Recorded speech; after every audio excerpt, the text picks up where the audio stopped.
देखिए, कल जो है माननीय अध्यक्ष महोदय विधानसभा, उन्होंने 4 सदस्य को निलंबित किए थे 4 तारीख तक के लिए, और उसी को परिप्रेक्ष्य को लेकर आज फर्स्ट हाफ में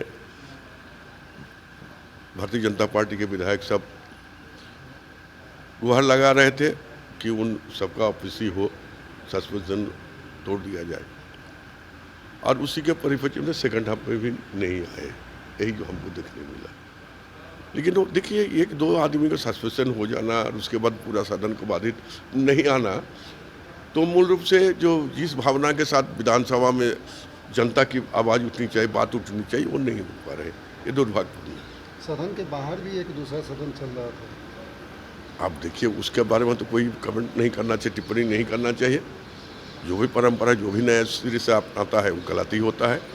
लेकिन आज विधानसभा में सेकंड पाली में या फर्स्ट पाली में ये लोग अपना बातों को रख रहे थे कि दोनों 4 सदस्य का निलंबित रद्द किया जाए। स्पीकर ने उस समय कुछ नहीं बोले, लेकिन इसका मतलब जब सारे लोग नहीं आएंगे, ऐसा नहीं होता। इसके पहले भी हमको याद है कि हमारा ही दल का 2-3 विधायक 1 महीना नहीं 4 महीना तक निलंबित थे।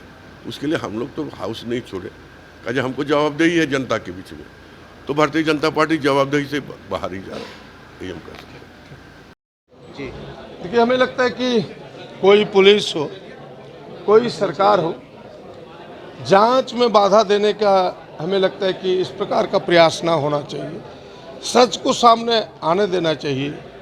सच और झूठ के बीच जो यह पर्दा लटक रहा है, इस पर्दे को हटाने का प्रयास करना चाहिए। तभी दुनिया समझ पाएगी कौन सही कौन गलत है। जांच की प्रक्रिया में बाधा मेरे विचार से गलत है।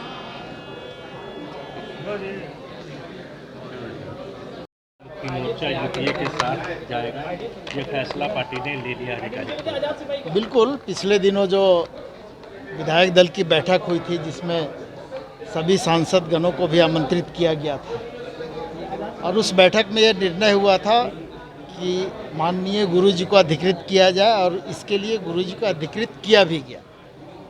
तो आपने राष्ट्रपति चुनाव में भी देखा कि उनके फैसले के साथ सभी पार्टी के विधायक सांसद रहे। उसी तरह से उनका ये जो पत्र आया है, उसमें बिल्कुल स्पष्ट रूप से ये लिखा गया है कि उपराष्ट्रपति का जो चुनाव है, उसमें हम मार्गरेट अल्वा जी के साथ में, यानी हम उनको समर्थन कर रहे हैं, और सभी सांसद को ये निर्देश दिया गया है। ये इस बार मतलब कांग्रेस के साथ, पिछले बार भाजपा के साथ क्या? नहीं, सवाल ये नहीं है। जब ये बातें स्पष्ट रूप से विधायक दल की बैठक में हो गई थी, जब माननीय गुरुजी को अधिकृत किया गया था, तो उनके फैसले को पार्टी सिरोधार करती है, और उनके फैसले के साथ में पार्टी आगे चलेगी। ये पार्टी के प्रवक्ता अभिषेक जी को आज ईडी ने बुलाया है। जी जी, क्या मान रही है पार्टी? नहीं, ये तो अब कानूनी प्रक्रिया है। अब किस आधार पे उनको बुलाया गया है, अब उनसे पूछताछ चल रही है। अब उसके बाद जब वो ईडी के तरफ से कुछ बातें आएंगी, या जब अभिषेक जी आएंगे, उनके द्वारा जो बातें कही जाएगी, उसके बाद ही हम लोग कुछ आपको अवगत करा पाएंगे। ठीक है, चलो। चले।